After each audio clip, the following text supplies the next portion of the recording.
How to download the Aviator Predictor app on phone.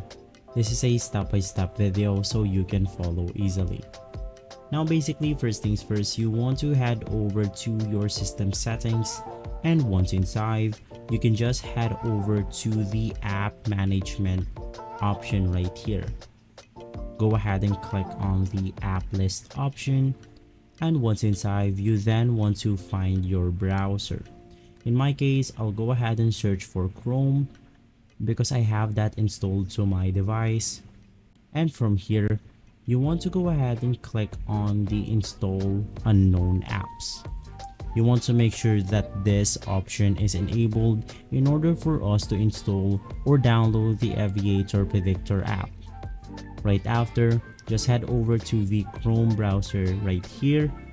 And once inside, you basically want to search for the Aviator Predictor app.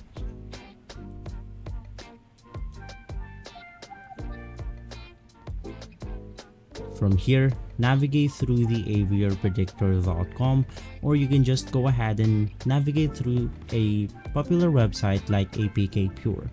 In my case, I'll just go ahead and do that, so I'll add APK Pure at the end of my search right here. Go ahead and click on the APK Pure website, click on download APK, and you should be good to go. You can just go ahead and click on the install button, and there you have it. If this video has been helpful for you, please consider by liking and subscribing. I'll make sure to see you again next time, and as always, thank you.